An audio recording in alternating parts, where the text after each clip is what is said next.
Halo Sobat Investor, selamat datang di podcast 4% dan di channel Dodi Bicara Investasi. Pada video ini saya akan menjelaskan perkembangan dari dana pensiun saya sepanjang 1 minggu ini, apa saja yang saya beli, dan juga saya akan membahas satu topik yang di-request oleh Sobat Investor sekalian, yaitu reksadana indeks terbaru yang hadir di Bibit yang bernama Mandiri FTSE Indonesia ESG Kelas A. Dan kita akan langsung mulai saja video ini dengan update dari dana pensiun saya. Ini adalah nilai dari portfolio saya pada hari Senin 23 Mei 2022 yaitu 922 juta rupiah.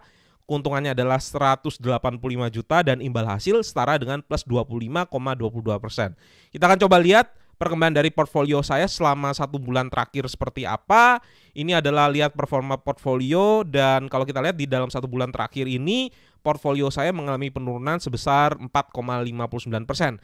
Hal ini terjadi karena memang pasar saham sedang turun-turunnya dan saya sudah bahas di video di minggu yang lalu apa penyebabnya.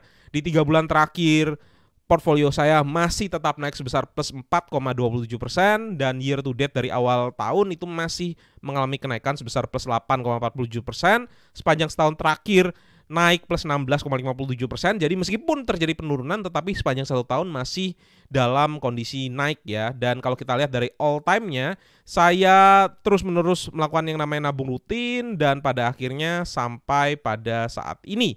Nah, kita akan coba lihat dari komposisi dana pensiun saya seperti apa. Dana pensiun saya terbagi menjadi 3, yaitu ada reksadana pasar uang, ada reksadana obligasi, dan ada reksadana saham. Nah, kita akan coba mulai dari reksadana pasar uang. Di reksadana pasar uang ini ada Sukor Invest Money Market Fund, dan ini adalah Manulife Dana Kas Syariah.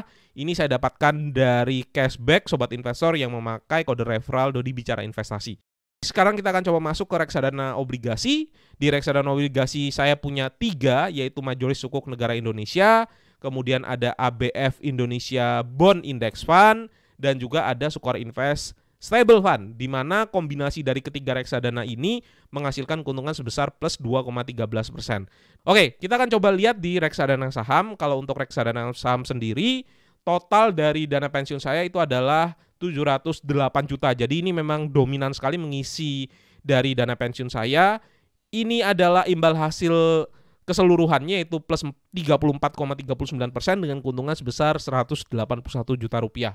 Terdiri dari 2, yaitu reksadana indeks. Indeks IDX30 ini adalah indeks yang berisikan 30 saham-saham blue chip yang kinerjanya itu menggerakkan pasar saham Indonesia. Ada Average IDX30 dan juga ada BNI AM Index IDX30.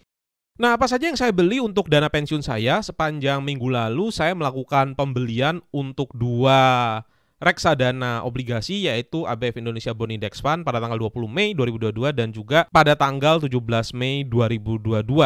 Ini saya lakukan karena pada saat itu ABF Indonesia Bond Index Fund mengalami penurunan yang cukup drastis karena adanya ketidakpastian akibat kenaikan suku bunga. Untuk Manulife Dana Kas Syariah sendiri ini adalah hasil dari cashback ya. Jadi saya mendapatkan ini secara gratis.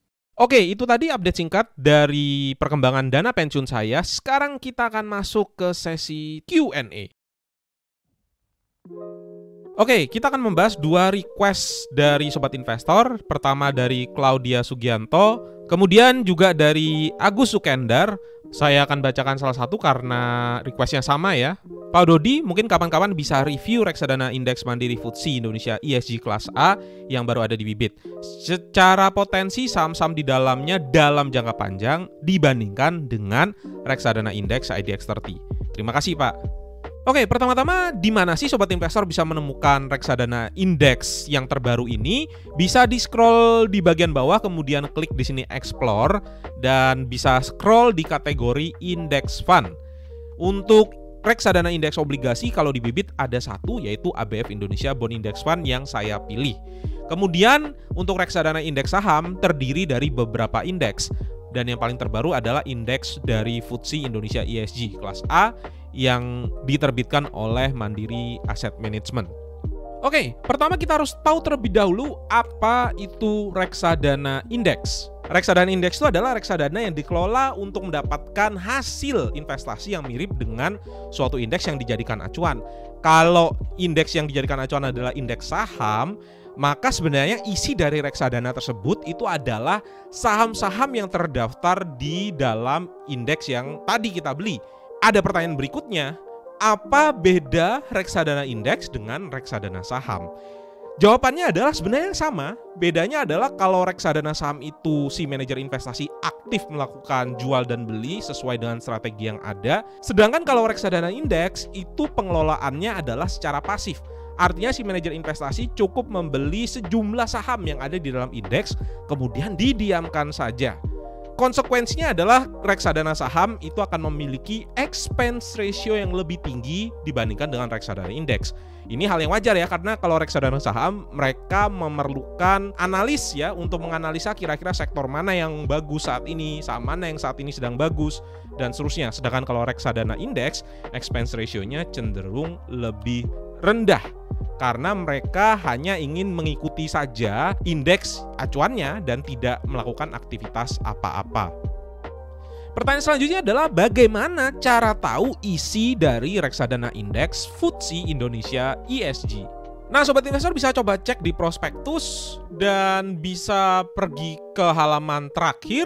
Di halaman terakhir ini ada daftar lampiran emiten yang ada di dalam FTSE Indonesia ESG. Namun sayangnya hanya sampai 15 besar saja. Kita tidak bisa melihat keseluruhannya dan juga tidak kelihatan bobotnya. Nah, bagaimana caranya supaya bisa tahu saham-saham apa saja yang ada secara lengkap? Kita bisa menemukan produk yang serupa dengan reksadana indeks, yaitu ETF Index. Kita tinggal ketikkan saja di Google ETF Indonesia FTSE ESG. Di sini akan keluar beberapa produk dari ETF FTSE. Salah satunya adalah punyanya Premier dan kita hafalkan aja tikernya, yaitu XIFE. Setelah itu kita masuk ke dalam situs Bursa Indonesia idx.co.id, kemudian kita masuk ke pengumuman, ketikkan saja di sini simbolnya XIFE, kemudian sobat investor cari dan nanti lihat di laporan harian atas nilai aktiva bersih dan komposisi portfolio. Ketika kita download, kita akan mengetahui apa saja sih isi dari ETF Index, dan isi dari ETF Index akan sama dengan reksadana indeks FTSE Indonesia ESG. Ada 35 saham-saham yang masuk di sini.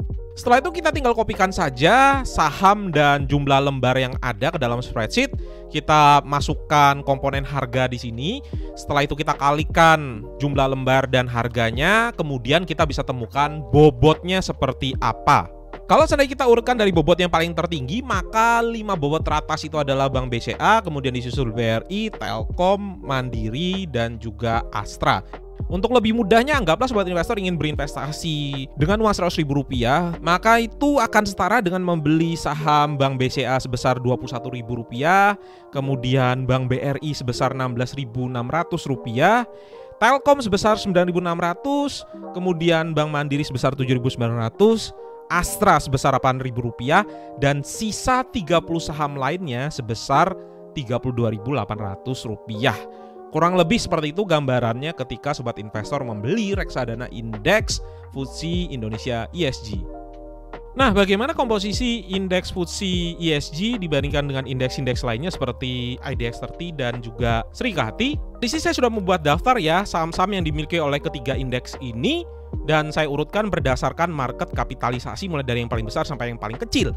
Saya dapatkan ternyata ada 13 saham yang sama yang dimiliki oleh ketiga buah indeks ini. Kalau saja kita hanya membandingkan FTSE ESG dan IDX30, maka kesamaannya itu cukup banyak ya. Ada 23 saham yang sama. Kalau kita lihat di bobotnya, maka dari 23 yang sama tadi itu mengisi bobot 95% dari FTSE ESG. Artinya sebenarnya saham-saham ESG itu juga ada di IDX30. Nah, ini adalah perbandingan antara indeks IDX30, kemudian ada Serikati dan IDX Composite atau IHSG. Kita bisa lihat memang indeksnya itu pergerakannya sangat amat mirip ya. Di 1 tahun terakhir, indeks IDX30 itu naik sebesar 17,7%, Serikati 20,47%, dan IHSG itu naik sebesar 18,88%. Sayangnya di sini kita tidak bisa menemukan tiker dari indeks FTSE Indonesia ESG. Untuk lebih tahu, kita bisa membuka juga fun fact sheet dari si indeks FTSE Indonesia ESG. Sobat investor bisa ketikkan FTSE Indonesia ESG fact sheet dan kita bisa klik di sini, maka akan ketemulah kira-kira fact sheet dari FTSE Indonesia ESG Index. Nah, yang akan kita lihat di sini adalah return dari 1 tahun terakhir, mulai dari akhir April 2021 sampai akhir April 2022. Ketemulah returnnya adalah 27,1%. Return IDX30 pada durasi yang sama itu adalah 22,63%. FTSE Indonesia ESG ternyata naiknya lebih tinggi sekitar 5% ya. Alasannya sebenarnya simpel ya, karena bobot dari bank itu lebih besar ada di FTSE Indonesia ESG, dan pada periode yang sama kenaikan dari saham-saham perbankan di 1 tahun terakhir lebih tinggi dibandingkan kenaikan dari saham-saham lainnya. Nah, itu tadi sedikit penjelasan saya tentang indeks FTSE Indonesia ESG. Semoga apa yang saya bagikan bisa bermanfaat bagi sobat investor. Sampai jumpa kembali di episode-episode selanjutnya. Bye.